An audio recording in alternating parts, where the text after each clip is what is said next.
Boa noite, meus queridos irmãos. Gostaria de convidar você nesse momento que estamos aqui para cultuar o nome do Senhor, para orar juntamente comigo. Nós vamos orar nesse momento por questões que são necessárias da igreja. Vamos orar pela família, por enfermos, por pessoas desempregadas. Vamos orar pelos ministérios da igreja, por projetos que estão se encaminhando. Amém? Quero convidar você para orar comigo nesse momento. Senhor, em nome de Jesus, eu quero te pedir que o Senhor possa estar nesse momento inclinando os teus ouvidos para nós e que nós possamos de fato encontrar graça aos teus pés. Deus, olha para nós com olhos de misericórdia, olha para nós e vê nossa incapacidade, Deus, de agir. E como nós estamos aqui suplicando ao Senhor, que o Senhor intervenha, Deus, através dos nossos enfermos. O Senhor sabe, Deus, as pessoas que estão enfermas, que nós temos já apresentado diante de Ti, pessoas, Deus, que estão hospitalizadas, pessoas que estão se recuperando de enfermidade.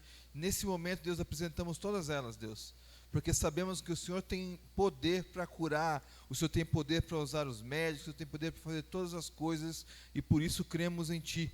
Deus, pedimos por nossas famílias, pedimos, Deus, por aqueles que têm dificuldade para sustentar suas famílias, por estarem desempregados. Abre portas de emprego, Senhor. Deus, providencia aquilo que as pessoas necessitam. Deus, de fato, que elas possam glorificar o Teu nome e que elas possam, Deus, com suas vidas, Deus, testemunhar do Teu poder. Pedimos, Deus, que o Senhor possa estar vindo de encontro à nossa igreja, aos ministérios dessa igreja, Deus, a todos aqueles ministérios que estão de alguma forma em atividade, Deus, e pessoas que estão envolvidos neles, Deus. Que o Senhor possa estar dirigindo os líderes, que o Senhor possa estar capacitando os líderes, que o Senhor possa mover cada um deles conforme aquilo que o Senhor tem planejado para nós. Deus, queremos pedir também pelos projetos da nossa igreja, Deus. Deus, estamos no início do ano e temos projetos a serem realizados aqui neste lugar. Deus, acima dos nossos projetos, que os teus projetos sejam feitos, Deus, mas nos mostra o caminho. Pedimos, Deus, que o Senhor possa estar nos mostrando, Deus, a direção a respeito dessas coisas que devem acontecer aqui. Deus, abençoa todos os irmãos que estão nesse momento juntamente conosco em oração. Deus, atende ao pedido de cada um deles, às suas necessidades, que nós possamos, Deus, nesse momento ser iluminados pelo Teu Espírito, Deus, para que possamos entender a Tua palavra. Te louvo por tudo, Deus, grato por essa noite, por poder estar aqui juntamente com meus irmãos. Em nome de Jesus, nós Te louvamos. Amém, Senhor Deus, glória ao Teu nome. Eu gostaria de convidar você nessa noite para a introdução que nós vamos estar fazendo ao livro de Ruth. Hoje nós vamos estar iniciando aqui o livro de Ruth, e aí eu vou gastar algum tempo aqui nessa introdução do livro, para que possamos entender de uma forma melhor, para que possamos aproveitar realmente esse estudo.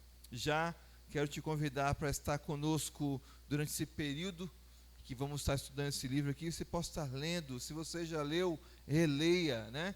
Se você não leu ainda, leia conosco, mesmo que seja um tantinho toda semana aqui, mas nós vamos estar falando a respeito desse livro, que é um livro muito importante, não só para o povo de Israel, mas também para todo o povo de Deus, para nós entendermos a forma como Deus se move no meio de algumas situações.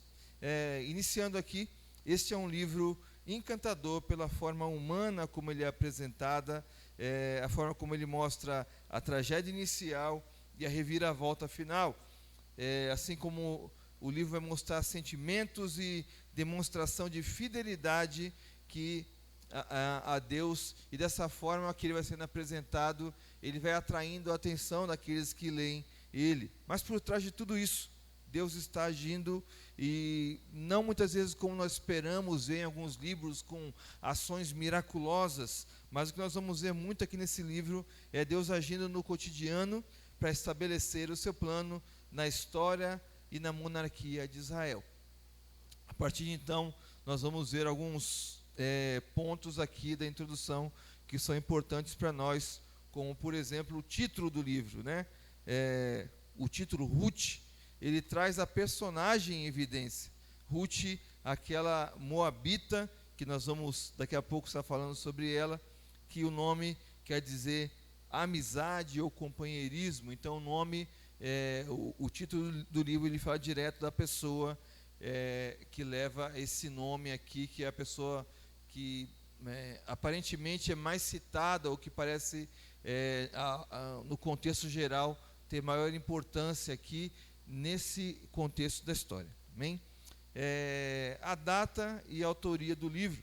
A tradição judaica indica Samuel como autor, mas é improvável, porque, entre outras coisas, ele teria vivido apenas uma geração antes de Boaz, que é citado no livro. E então o tempo seria curto para o costume do calçado estar em desuso, como ele é citado aqui no capítulo 4 de Ruth, versículo 7. Vamos só aqui ver a forma como é citado, né? Ruth 4, 7. Antigamente em Israel, para que se resgatasse para que o resgate e transferência de propriedade fossem válidos, a pessoa tirava a sandália e dava ao outro, assim oficializavam os negócios em Israel. Então seria essa apenas uma geração, seria um tempo muito curto para esse costume começar a ser usado e depois ele cair em desuso, sendo que o livro fala que antigamente, ou seja, demandaria muito mais tempo. Esse é um dos motivos pelo qual provavelmente não seja aquilo que a tradição aponta sendo Samuel o escritor. O autor, ele provavelmente era um artista literário de alta categoria. Você vai ver isso na forma como cuidadosa, como ele vai sendo escrita, respeitando regras de literatura, como, por exemplo, na língua original, ele vai ter, eu vou usar de simetria, que, por exemplo, são 71 palavras na cena inicial e 71 palavras na cena, ou seja, você está vendo como a forma de escrever é refinada aqui, né? Seria alguém com acesso a fatos e tradições, por exemplo, os arquivos reais sobre a família de Davi, bem como a genealogia do rei, que é dita lá no capítulo 4, do versículo 18 até o 22. Nós vamos estar vendo isso lá no final do estudo, né? Provavelmente esse escritor era um escriba do palácio, ou alguém contratado pelo rei para estar escrevendo nessa tão rebuscada forma de literatura. Quanto à data, se você observar Ruth capítulo 1, versículo 1, ela vai citar: na época dos juízes houve fome na terra. Essa indicação, essa forma de escrever aqui, ela indica o fim do período dos juízes, ou seja, quem está escreveu o tempo posterior ao tempo dos juízes. Então, provavelmente, é um tempo já dentro da monarquia de Israel, bem no início da monarquia, né? Isso ia justificar a ausência de Salomão, quando lá no finalzinho do livro ele vai citar a genealogia do rei Davi. Então, esse livro teria sido escrito bem no início do período da monarquia de Israel. Uma outra coisa também é a relação amistosa que ele vai mostrar aqui entre Israel e Moabe, né? Alguns teólogos, eles defendem aqui a respeito dessa questão de data e de autoria. Eles vão defender que a obra literária teria sido uma forma de fortalecer a simpatia israelita ao reinado de Davi. Ou seja, você que estudou conosco o livro de 1 e 2 Samuel, viu que no início do reinado de Davi havia ali um clima meio pesado, e havia alguns esforços para que as pessoas realmente, de fato, olhassem com simpatia para o reino de Davi. Então, alguns, eles vão falar que esse livro, ele teria um pouco a forma como ele foi escrito, era de fazer o povo nutrir essa simpatia pelo reinado de Davi. Mas a incerteza da data e da autoria, ela não traz nenhuma dificuldade na questão canônica, né? Como os livros que são aceitos no cânon como livros considerados livros sagrados. A questão da incerteza aqui de quem escreveu e de que em que data precisa ele foi escrito, ele não tem nenhuma dificuldade canônica, porque tanto os judeus como os cristãos do primeiro século usavam o livro como escritura sagrada. E aí vai ter uma questão onde vai ser mostrada a linhagem, né? A forma de escrever que estaria de acordo com Juízes e de Samuel. E o plano de fundo daquilo que está sendo escrito, ele evidencia a esperança messiânica do povo. Então, não há nenhum grande problema aqui nessa questão, tanto de canonicidade quanto de data e autoria. Quanto ao estilo literário do livro, né? Você bem sabe que todos os livros bíblicos eles se encaixam dentro de um estilo literário. O estilo desse livro ele é muito peculiar a nós, principalmente os brasileiros que gostam muito disso que eu vou falar agora. O estilo literário desse livro é novela, né? Você vai observar que, embora seja uma obra breve, ela vai demonstrar alguns contrastes, tipo, em alguns momentos a plenitude ou a abundância de alguma coisa e depois o esvaziamento. Ele vai mostrar uma pessoa como Ruth, como Noemi, em alguns momentos agradável e em outros amarga. Então são contrastes. O altruísmo contra o egoísmo. Ainda você vai poder observar que o livro ele contém um certo suspense. Ele mostra valores como a lealdade. Ele traz benefícios de situações improváveis, ou seja, coisas que você julga muito ruins, de repente aquilo traz um benefício. Então, tudo isso vai fortalecendo essa questão do estilo literário que é tido como novela. E ele mostra também como Deus é perfeito, porque ele inspira o escritor e dá aos seus personagens um final feliz, como as pessoas que acompanham a novela gostam, né? No final, se o final não for legal, as pessoas falam, essa novela não foi boa. O livro ele traz muitos contrastes, ele traz muitas questões que vão e voltam, mas o final é um final agradável, é um final que é bom para aquilo que Deus está planejando para o seu povo. O tema do livro, o livro ele trata do quê? O livro ele trata da graça e o amor fiel do Senhor se estendendo aos homens, ou seja, Deus vai agindo de forma graciosa e Ele vai demonstrando o seu amor em fidelidade, em lealdade, e dessa forma Ele vai estendendo isso aos homens, independente de se eles sejam judeus ou gentios. Os versículos-chave desse livro seriam no capítulo 1, versículo 6, quando Noemi soube em Moabe que o Senhor viera em auxílio do seu povo, dando-lhe alimento, decidiu voltar com as suas noras para a sua terra.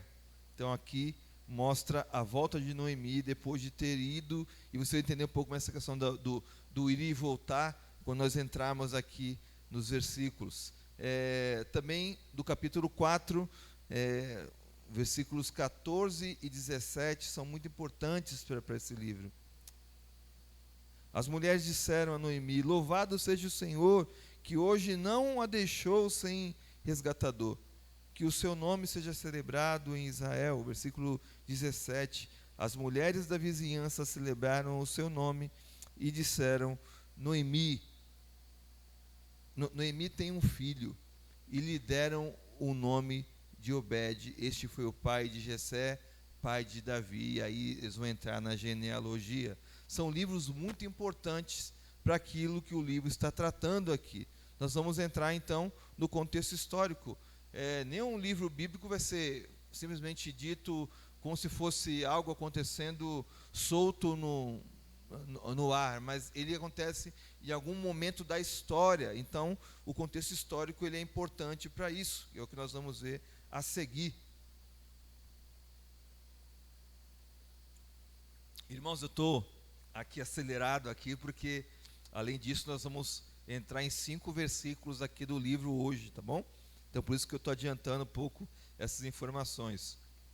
Então, o contexto histórico ele mostra que o pano de fundo é o fim do período dos juízes, tempo de apostasia, caos moral e social em Israel, em cumprimento da maldição pela quebra da aliança. E aí, resultado disso, é a fome que nós vamos ver que assola a terra nesse momento, né? Não só a fome, mas também a fragmentação nacional, a opressão estrangeira, e tudo isso forçando uma família de Efraim a migrar de Moabe, num período de paz temporária entre Moabe e Israel. Então, isso acontece exatamente nesse período de Juízes. Você bem vai lembrar, quando nós também estudamos Juízes, como era um período caótico. Ora o povo estava ali servindo a Deus, ora Deus livrava o povo dos seus inimigos, e o povo voltava a fazer tudo o que era errado. E como quebra da aliança, o que acontecia era que Deus permitia que os inimigos fossem atrás deles, e que os inimigos dominassem eles, e que o inimigo derrotasse eles em guerra. O que acontece aqui é bem parecido no início do livro aqui que está sendo retratado. Nesse contexto é relatada a rotina de uma família migrante buscando assentamento e aculturação, enquanto Deus ele vai usando o remanescente de fé e piedade em meio à decadência desse período. Ou seja, Deus vai utilizando aquilo que sobrou de fé no meio desse período dos juízes, e ele vai fazendo algo maravilhoso aqui, mas no cotidiano do povo. Como eu disse, você não está vendo nenhum ato grandioso, milagroso, sobrenatural acontecendo aqui, vamos dizer, de tempo ou de terra tremer, de nada disso. Deus vai fazendo isso no meio do cotidiano do povo. Esse que nós vamos ver aqui no livro de Ruth. Deus intervém na tragédia vivida por esses para cumprir os seus elevados planos, promovendo através de sua graça a esperança e a lealdade aqui no meio desse povo. A teologia do livro, né? Como é que Deus aparece nesse livro aqui? Como é que Deus, ainda que não, como eu disse, não de uma forma tão milagrosa, estrondosa, como é que Deus ele age aqui durante o livro de Ruth? Em Ruth, Deus se mostra soberano e misericordioso, de forma que ele permite o mal, e isso você pode ver no capítulo 1, versículos 20 e 21. Mas ela respondeu: não me chamem Noemi, não me chamem Noemi, melhor que me chamem de Mara, pois o Todo-Poderoso tornou minha vida muito amarga. De mãos cheias eu parti, mas de mãos vazias o Senhor me trouxe de volta. Por que me chamam Noemi? O Senhor colocou-se contra mim. A forma como ela fala, como Deus se colocou contra ela, ou de como Deus está agindo ali de uma forma como se fosse um castigo, é a forma de Deus permitir o mal por aquilo que tinha acontecido. E aí você vai falar, mas o que tinha acontecido? Se Deus permitiu que acontecesse alguma coisa, ou seja, o mal aconteceu porque as pessoas, claro, fizeram algo de errado, mas todas as coisas acontecem diante de uma permissão de Deus. Da mesma forma como aconteceu o mal, Deus julga o mal. E aí você pode ver comigo em Deuteronômio 4, 27. Por que isso está acontecendo nesse momento com o povo, como eu estou dizendo, pela quebra da aliança? O Senhor os espalhará entre os povos e restarão apenas alguns de vocês entre as nações às quais o Senhor os levará. Deus faz uma aliança com o povo na saída do Egito, quando eles estão a caminho da terra prometida. E aí, na verdade, o povo por várias vezes descumpriu. Esse aqui, que é o fim do tempo dos juízes, é um dos momentos em que o povo descumpre a aliança feita com Deus, e Deus vai justamente castigar o mal, ou seja, aquilo que eles fizeram. Mas também o livro ele vai mostrar um Deus que ele liberta do mal, providenciando o cumprimento da semente prometida. Isso você pode ver ainda no livro de Ruth, capítulo 2, versículo 19. A sogra lhe perguntou: onde você colheu hoje? Onde trabalhou? Bendito seja aquele que se importou com você. Então Ruth contou à sua sogra com quem tinha trabalhado. O nome do homem com quem trabalhei hoje é Boaz. Esse homem é o homem que Deus providencia como um meio de cumprir a sua promessa, né? De vir a semente da promessa que Israel esperava aqui de um rei que fosse um rei segundo o coração de Deus. Outra coisa que vai acontecer aqui teologicamente é que Deus, durante toda a narrativa, ele vai executar o seu plano através das ações humanas.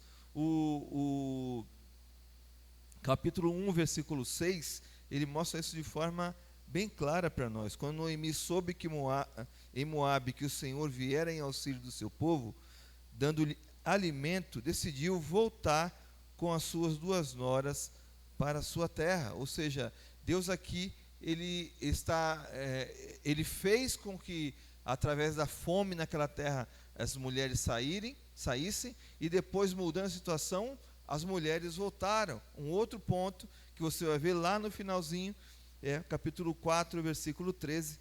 Boaz casou-se com Ruth e ela se tornou sua mulher. Boaz a possuiu e o Senhor concedeu que ela engravidasse dele e desse à luz um filho. Como eu disse, todas essas coisas vão acontecendo no cotidiano.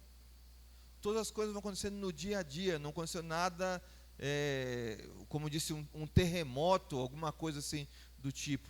Mas, por exemplo, por causa da fome, as pessoas saíram. Quando elas viram que a terra tinha melhorado a situação, elas voltam. E depois de muitas coisas que acontecem durante o livro, no final, de uma forma muito natural, Deus vai fazer com o cumprimento, com que a sua promessa seja cumprida através do casamento de um homem e uma mulher. Ainda Javé se mostra fiel e usa o relacionamento de uma nora e a sua sogra, do provedor, protetor e resgatador altruísta, que seria aquilo que Deus representaria para o povo de Israel. E dessa forma ele demonstra a lealdade que Israel lhe devia. Irmãos, ainda já no finalzinho aqui dessa introdução, algumas curiosidades. Por exemplo, Ruth, ela é uma das 4 mulheres na genealogia de Jesus. Se você olhar lá em Mateus capítulo 1, versículo 5, você vai ver o nome de Ruth citado lá. Ou seja, ela é uma das 4 mulheres que são citadas na genealogia de Jesus. Entre elas está o nome de Ruth. O livro, ele mostra gentios demonstrando fé genuína em Deus. Ou seja, não existiam só judeus que acreditavam em Deus. Haviam também gentios que confiavam em Deus, e nós vamos ver isso no longo do livro. O livro, ele era lido durante a festa do Pentecoste. E uma última curiosidade é que há a possibilidade da autora do livro ser uma mulher.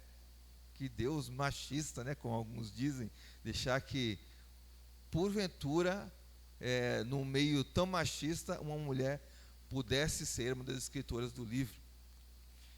Ou seja, Deus não tem nada de machista, né? Deus fez tudo equilibrado para o seu tempo. Com que propósito esse livro foi escrito?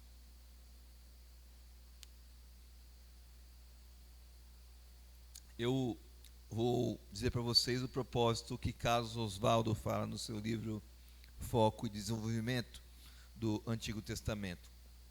O propósito desse livro ter sido escrito seria: a soberania e a bondade de Javé transformam a tragédia individual em bênção nacional por meio da fé pujante de uma mulher gentia e de um israelita compromissados com a aliança. Ou seja, ao lerem o livro de Ruth, as pessoas entenderiam a forma soberana como Deus agiu na história, mostrando a sua bondade e transformando a tragédia de uma pessoa na bênção para toda a nação de Israel através da fé de uma pessoa que nem judia era, junto com um homem israelita, que os dois juntos iam trabalhar compromissados com a aliança de Deus, ou seja, tudo ia ser feito conforme aquilo que Deus tinha por vontade e deixou escrito na sua aliança. Amém? A partir de então, nós vamos para o livro propriamente dito. Eu vou ler com você os primeiros 2 versículos. Hoje nós vamos trabalhar os versículos de 1 a 5. Ruth, capítulo 1, versículos 1 e 2. Na época dos juízes houve fome na terra. Um homem de Belém, de Judá, com uma mulher e 2 filhos, foi viver por algum tempo nas terras de Moabe. O homem chamava-se Elimeleque, sua mulher Noemi e seus 2 filhos, Malom e Quilion, eram efrateus de Belém, de Judá. Chegaram a Moabe e lá ficaram. Olha só, esses 2 versículos é como se eles dessem ainda assim um fundo a essa história que nós estamos aqui iniciando nesse momento. Israel era um novo povo, era um povo que tinha se formado há não muito tempo, era um povo que tinha pouco tempo de formação, mas que pela infidelidade à aliança tinha turbulências internas e externas, e durante algum tempo ele até mesmo dominou sobre Moabe. Então você vê aqui como essa história vai se processando, né? O escritor ele cita o tempo tenebroso dos juízes, que vai de 1200 a 1020 a.C., aproximadamente 180 anos, para justificar o motivo da fome. Como eu disse, como o povo era instável e ora cumpria a aliança, ora quebrava a aliança, Deus está agindo com justiça nesse momento aqui da história. A escassez, guerra e peste bíblicas geralmente tem uma causa. E aí você pode ver juntamente comigo alguns momentos em que são mostradas aqui as causas dessas calamidades no meio do povo. Por exemplo, em 2 Reis, capítulo 8, versículo 1, diz assim: Eliseu tinha prevenido a mãe do menino que ele havia ressuscitado: saia do país com sua família e vá morar onde puder, pois o Senhor determinou uma fome nessa terra que durará 7 anos. O povo aqui tinha sido infiel a Deus e por isso Deus estava determinando essa fome sobre a terra, e o profeta está mandando que essa mulher saia da terra para não passar por esse período. Ainda Amós capítulo 4, versículos 9 e 10, dizem assim: muitas vezes castiguei os seus jardins e as suas vinhas, castiguei-os com pragas e ferrugem, gafanhotos devoraram as suas figueiras e as suas oliveiras, e ainda assim vocês não se voltaram para mim, declara o Senhor. Enviei pragas contra vocês, como fiz com o Egito, matei os seus jovens à espada, deixei que capturassem os seus cavalos, enchi os seus narizes com o mau cheiro dos mortos em seus acampamentos, e ainda assim vocês não se voltaram para mim, declara o Senhor. Ou seja, Deus mostra todas as calamidades, todas vamos dizer, as pestes, pragas que foram enviadas ao povo por conta da infidelidade. E o último texto que eu vou usar aqui é o texto de Ageu, capítulo 1, versículos 10 e 11. Por isso, por causa de vocês, o céu reteu o orvalho e a terra deixou de dar o seu fruto. Provoquei uma seca nos campos e nos montes que atingiu o trigo, o vinho, o azeite e tudo mais que a terra produz. E também os homens e o gado. O trabalho das mãos de vocês foi prejudicado. Ou seja, sempre essas calamidades de Israel estavam ligadas a alguma infidelidade ou alguma forma que o povo tinha pecado, ou seja, que o povo tinha desrespeitado a aliança que tinha feito com Deus. É claro que qualquer aliança feita a qualquer pessoa deve ser cumprida, quanto mais com Deus, que cobra de fato, que faz justiça. Então, a escassez e todos esses problemas, geralmente elas são causas de infidelidade, que embora o autor se silencie a respeito, sabemos que havia um propósito divino também nessas situações. Parece nesse momento até irônico, mas Belém, que traduzido é casa de pão, né, o nome Belém significa isso, casa de pão, tinha produção alimentícia abundante, e nesse momento sofria de escassez, a ponto de a família belemita ter que migrar para Moabe, o que significava para eles aqui uma vida de peregrino como a dos patriarcas. Se você lembrar lá, Abraão, por exemplo, em Gênesis 12:10, né, ele sai da terra dele e vai para outro lugar, porque naquela terra havia fome, mas ali por um propósito de Deus. Moabe, que é citado aqui, uma cidade para onde eles foram, era um povo que eles eram inimigos históricos de Israel, né? Em Números capítulo 2, você vai ver um pouco disso. Números capítulo 22, versículo 4, rapidamente eu vou estar para a gente entender aqui. Então os moabitas disseram aos líderes de Midian: essa multidão devorará tudo que há ao nosso redor, como o boi devora o capim do pasto. Balaque, o filho de Zippor, rei de Moabe naquela época. Aqui você vai lembrar Balaão, né? Isso aqui é o que antecede o episódio de Balaão. Então você vai ver aqui que esse povo, ele está, quando o povo saiu do deserto e saindo a caminho de Canaã, um dos caminhos que ele passa é pela região de Moabe, e aí o povo da região vai querer guerrear, ou seja, vai se travar uma inimizade, mas é uma inimizade só de longa data, ela também vai ter alguma história um pouco mais recente, que é no tempo dos juízes, está sendo citado aqui, né? Em Juízes capítulo 3, versículo 29,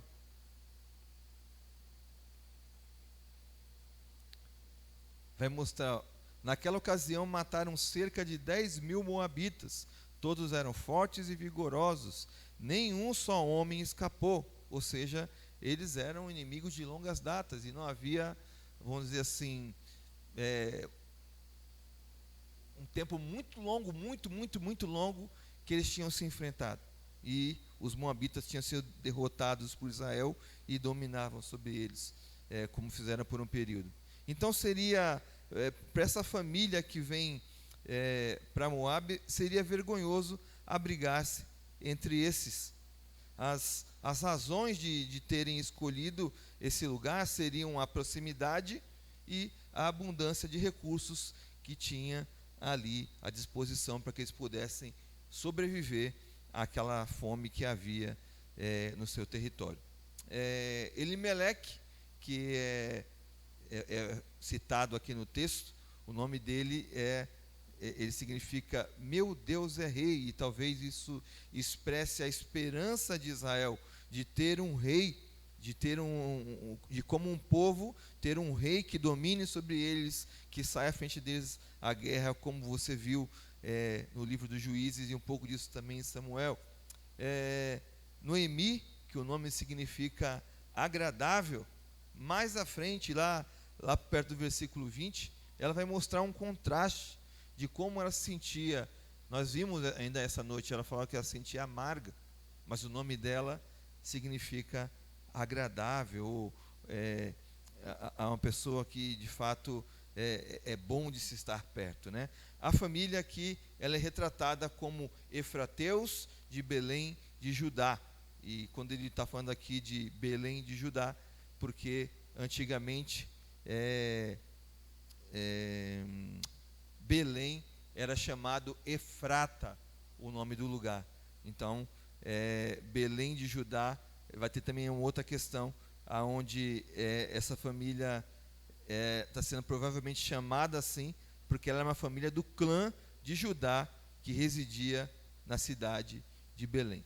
Isso mais tarde vai se tornar base para a profecia sobre o Messias que vem da raiz de Davi, porque a profecia fala, e tu, Belém Efrata, né, que de lá vai sair aquele que é o Salvador de Israel.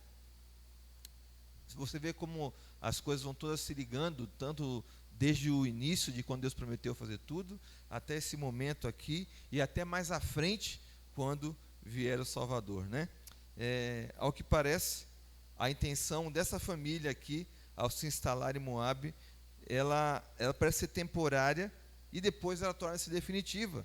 Você vai ver no finalzinho do versículo 1, quando fala, foi viver por algum tempo na terra de Moabe, ou seja, a ideia deles era viver por algum tempo, mas no final do versículo 2, fala, e lá ficaram, ou seja, eles foram com a intenção de passar esse momento tribuloso ali, e depois eles se instalaram definitivamente nessa região. Vamos um pouco mais à frente, irmãos, os versículos de 3 a 5, mas eu vou por partes, né? Eu vou ler juntamente com vocês aqui por partes, os versículos.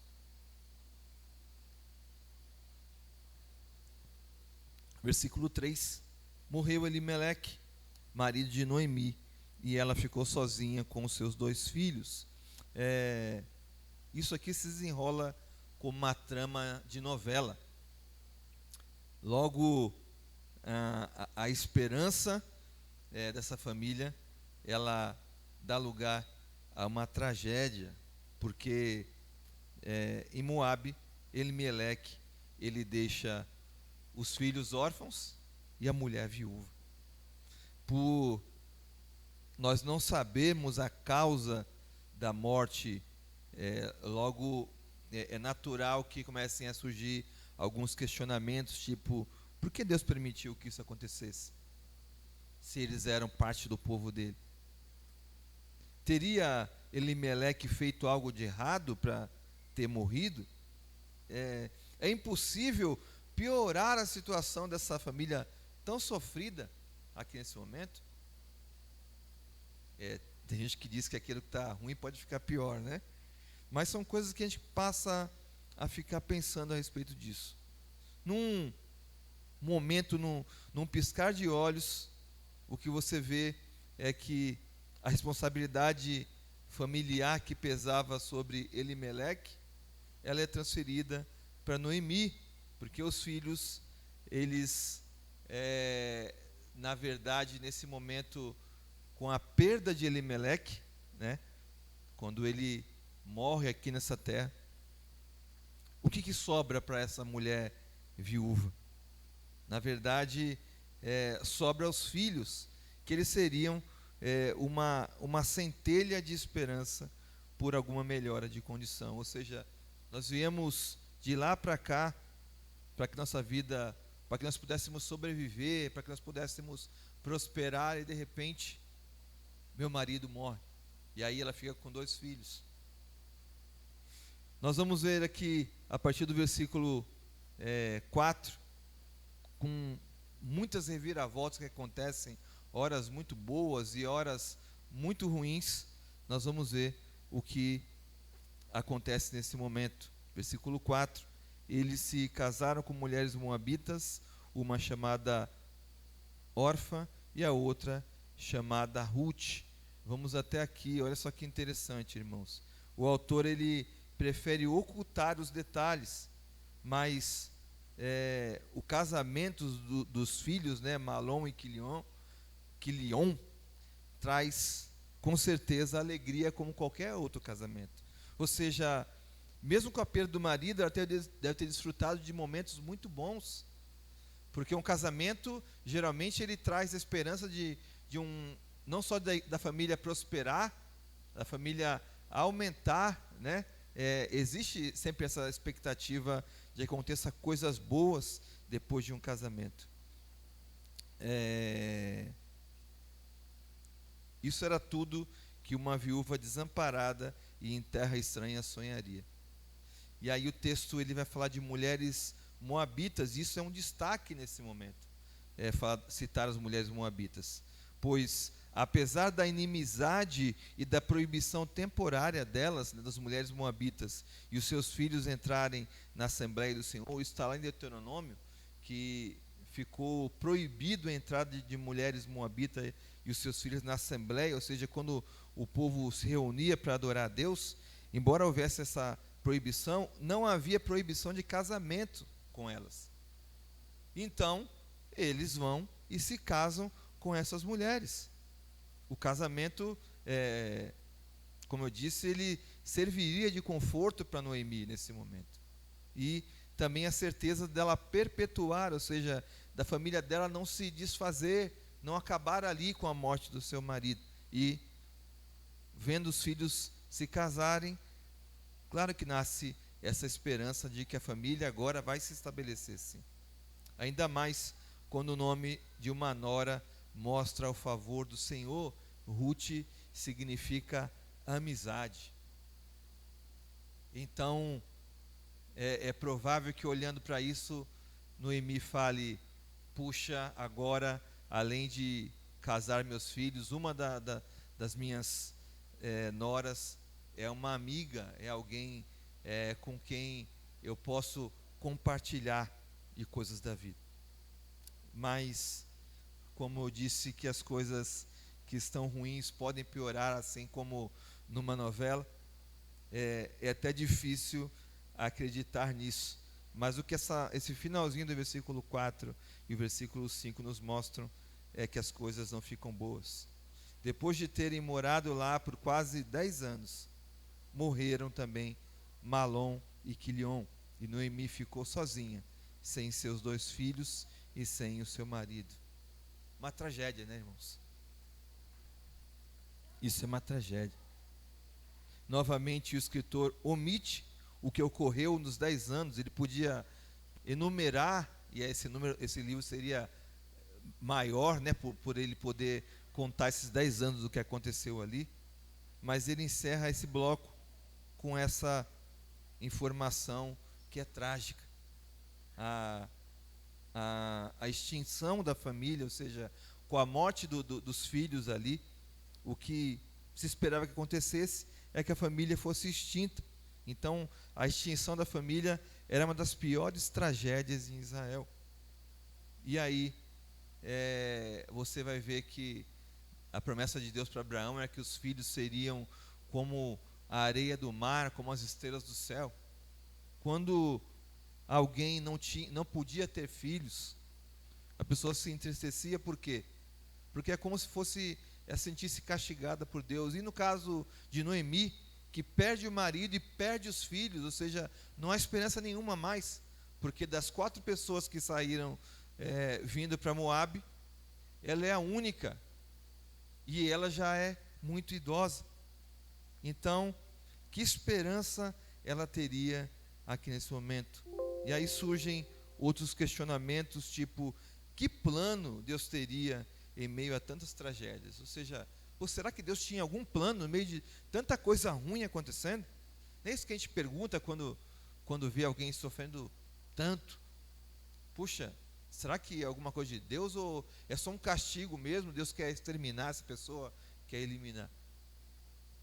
É certo que Noemi é uma idosa viúva, que não tinha filhos para prover as suas necessidades, nem a casa dos pais para voltar, porque, como disse, ela já era idosa, não tinha nem sua terra para voltar, porque lá havia fome, e carregava muitas perdas, sem esperança alguma de socorro. Somente diante de uma situação dessa, o Deus que historicamente socorreu outras mulheres que eram consideradas estéreis, como Sara, como Isabel, como Ana, só esse Deus poderia acolher Noemi nessa tragédia que ela vivia nesse tempo. Como Deus vai fazer isso? Isso é o que nós vamos ver no decorrer do nosso estudo desse livro. E aí eu te convido para ler ou reler, como eu falei no início, conosco aqui às quartas-feiras, ou então se adianta lendo na sua casa, e aqui juntos nós vamos estar estudando e vendo o que Deus vai fazer na vida dessa mulher, que nesse momento a situação dela parece tão trágica e tão difícil, até impossível de que aconteça alguma coisa boa.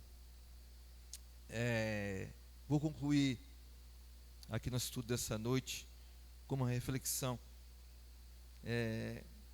Enquanto nós vivemos aqui, nós sempre estaremos suscetíveis a instabilidades da vida. Nós sempre teremos momentos de satisfação, de muita alegria, de êxtase, mas também haverá momentos de tristeza, momentos de dificuldade e até mesmo momentos de tragédia. Quem de nós pode garantir que, como tantas coisas que temos visto acontecer por aí pelo mundo, não poderia acontecer uma tragédia conosco? Esse mundo, ele é cheio de instabilidades. Por isso, a esperança, pôr a esperança em seres mortais ou em coisas perecíveis pode resultar em desespero. Colocar a sua esperança em pessoas, colocar a sua esperança em filhos, colocar a sua esperança em amigos, colocar a sua esperança em governo, colocar a sua esperança na situação econômica do país, isso pode trazer desespero. Porque você olha e em alguns momentos você vê que as pessoas morrem. E as coisas que são perecíveis perecem. As coisas se destroem. Então, se eu depositei minha confiança nisso, toda a minha confiança derrete junto com isso. E aí o desespero, é claro que nos assola. Mas, pôr a confiança na ação de Deus, traz a certeza que nós teremos o final desejado. Ou seja, confiar que Deus tem o controle de tudo, que Deus é soberano, que Ele está acima de tudo, que Ele escreve a história e Ele sabe o momento de cada coisa acontecer. E que mesmo assim, nada foge do seu controle e Ele tem o melhor para nós. Isso nos faz sentir seguros, mesmo no meio de tragédias e até mesmo catástrofes.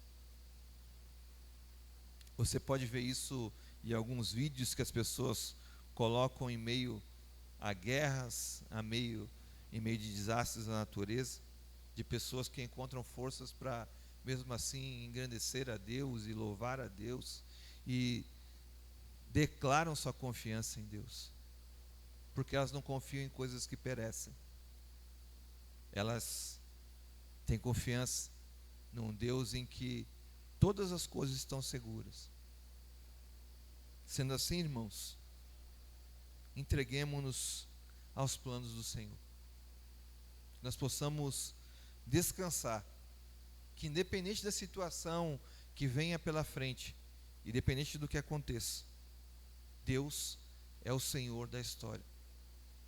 Deus, Ele sabe como fazer cada coisa, para, como eu disse aqui na introdução, no final, como numa novela, Ele nos dar um final feliz, ou o final que esperamos, como a palavra de Deus fala. Eu queria te convidar para orar essa noite comigo. Senhor, eu te peço que nesse momento, as palavras que foram ditas aqui, elas possam encontrar lugar no nosso coração, Deus. Deus, que de fato a nossa fé, a nossa esperança esteja no Senhor. Esteja que, ainda que nossos planos de algum momento falhem, ainda que nossos planos de algum momento eles derretam como lama quando desce com a água, Deus. Senhor, que de fato nós possamos acreditar que mesmo assim, se nós estamos aqui, é porque o Senhor tem algo a fazer, ou em nós, ou através de nós. Que nós possamos de fato, Deus, confiar que o Senhor tem o plano em todas as coisas. E ainda que as coisas pareçam muito ruins e muito dolorosas, o Senhor ainda pode nos proporcionar uma alegria tão grande que nos faça sentir confortados da dor que passamos. Deus, que o Teu Espírito continue falando com o nosso coração essa noite, e que nós possamos estar aliançados contigo, Deus, que nós possamos buscar ter uma vida de fidelidade ao Senhor, porque o Senhor permanece fiel em todos os momentos e em todas as coisas. Te louvamos, pedindo que o Senhor nos leve em paz, que o Senhor nos dê uma semana abençoada, em nome de Jesus, amém.